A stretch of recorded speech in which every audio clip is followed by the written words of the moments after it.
ONGCৰ gas নিৰ্গমনৰ এটা পক্ষেক।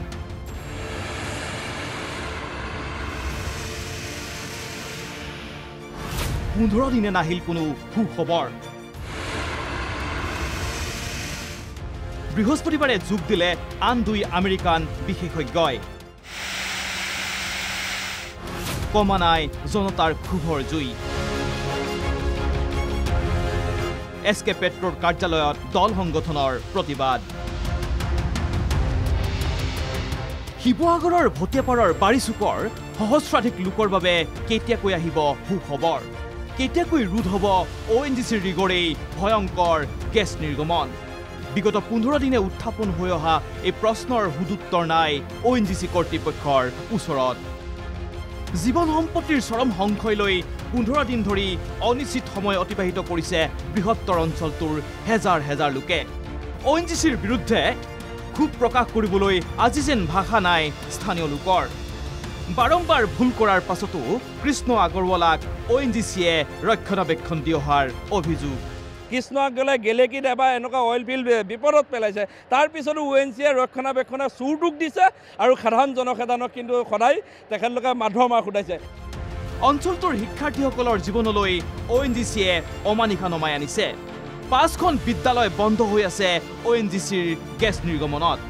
শব্দৰ প্ৰাবল্যই কণ কণ শিক্ষাৰ্থীৰ স্বাস্থ্যৰ প্ৰতি মাতিছে ভাবুকি। শিশু কিশোৰ তথা সকলোৰে জীৱনৰ প্ৰতি ভাবুকি নামি আহিছে। 5খন বিদ্যালয়ৰ অৱস্থা অতি ভয়ানক হৈ আছে। কণ কণ মইনামণিসকলে পৰীক্ষা দিব পৰা নাই।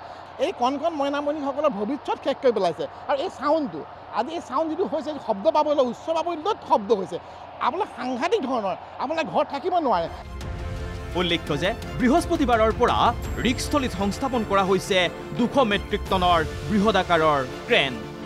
ইফালে তাৎপৰ্যপূৰ্ণ কথা যে প্ৰদূষণৰ কোনো অনুমতি নোলোৱাকৈয়ে স্থাপন কৰা হৈছিল ভটিয়াপাৰৰ ONGCৰ ৰিগ।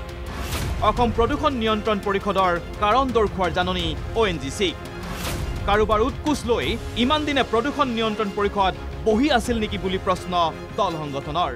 পলিউশ্যন বোৰ্ডে যে এতিয়া 14 দিনৰ পিছত যে তেখেতলোকে সাৰ পাইছে, 13 দিনৰ পিছত সাৰ পাইছে, কুম্ভকৰ্ণৰ নিৰ্যাত আছিলে, কাৰোবাৰ টুপি পিন্ধে, কাৰোবাৰ উৎকোচ লৈ বহি আছিলে নেকি?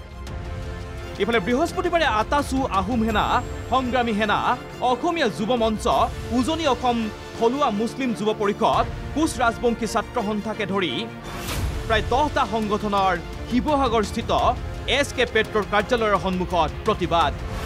SK পেট্ৰক ব্লেকলিষ্টেড কৰাৰ দাবী সংগঠনকেইটাৰ।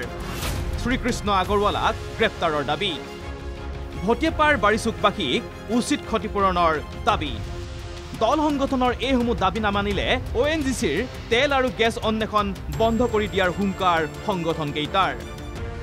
যি কোম্পানী অসমত ব্যৱসায় কৰি অসমৰ সমাজ জীৱনৰ প্ৰতি দায়বদ্ধ নহয়, অসমৰ মানুহৰ প্ৰতি দায়বদ্ধ নহয়, তেনে কোম্পানীক আমি অসমত ব্যৱসায় কৰিবলৈ নিদিওঁ। গতিকে SK পেট্ৰক ONGCয়ে ব্লেকলিষ্টেড কৰিব লাগিব। শ্ৰীকৃষ্ণ আগৰৱালাক গ্ৰেপ্তাৰ কৰিব লাগিব। যদি শ্ৰীকৃষ্ণ আগৰৱালাক গ্ৰেপ্তাৰ নকৰে, SK পেট্ৰক ব্লেকলিষ্টেড নকৰে, আমাৰ এই সংগ্ৰামখন আমি চলাই লৈ যাম। আমি পৰৱৰ্তী সময়ত ONGC যিমানবিলাক তৈল খনন কৰে সেই তৈল খনন আমি বন্ধ কৰি দিম। কেমেৰা পাৰ্চন বলিন আৰু উদ্দীপ্তৰ সহযোগত জয়জ্যোতি গগৈ আৰু সমীৰণ দুৱৰাৰ ৰিপৰ্ট NKTV+।